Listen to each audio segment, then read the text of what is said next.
Hello, my name is Giselle Tafoya, and in today's video, I will be discussing the symbolism in the yellow wallpaper and how the story is still relevant in today's modern society. So, what is the yellow wallpaper? The Yellow Wallpaper is a short story written by Charlotte Perkins Gilman in 1892.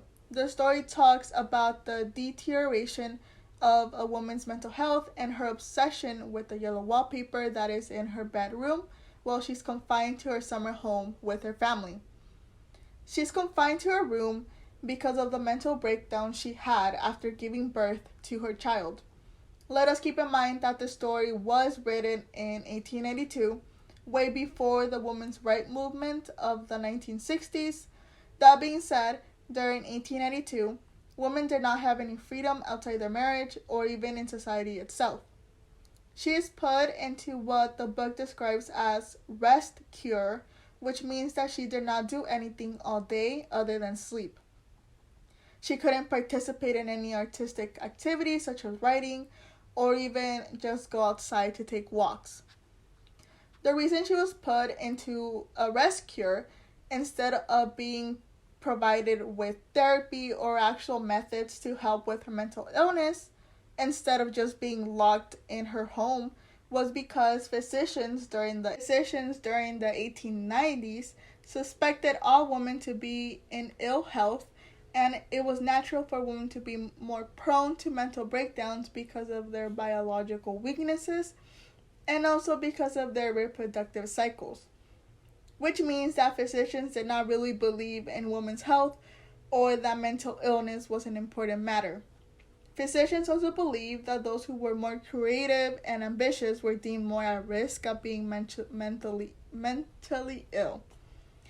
We can tell right away, as the reader, that our protagonist is actually suffering from postpartum depression that became worse because of her isolation, turning into a psychotic depression.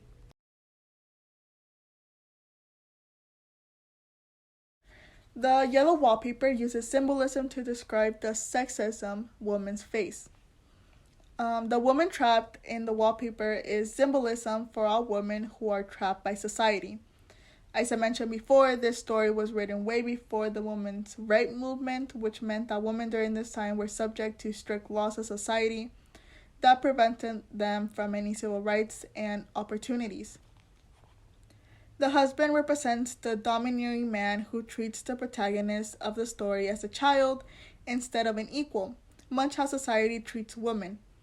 It symbolizes how society disregards a woman's ability to be more than a wife and a mother by placing constraints on them. In the book, the woman looks out the window enjoying the outside world, but there are bars on the window. This symbolizes how women can be more than what they currently are, but because of the restraints put on them, they're trapped inside without a voice. Women during this time were prevented by men from using their brain to read or write or even become professionals in a field, because it will lead women to self-determination. If you have a woman who is uneducated, you have an easier time keeping that person down in society.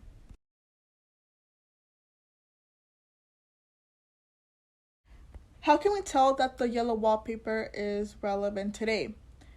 Honestly, we can just look around us. If you take into account that women are still fighting towards gaining equal rights as men, women are still seeking equality in the workforce as well as equal opportunities. But there is still a battle that women are fighting today, and that is the fight for the right to decide what to do with their bodies. That includes the right to plan a family, terminate a pregnancy, easy access to contraceptives, and gaining access to reproductive health services. Those rights are being threatened by the men running our current government, just like how the protagonist of the yellow wallpaper was being held back from pursuing her dreams and gaining access to real help to battle her depression. Though the yellow wallpaper was written in 1892, it still teaches us today how little advancements were made for women in the health industry as well as the right to gender equality. With the use of symbolism, we were able to understand the struggles women face in the past as well as the struggles being fought today.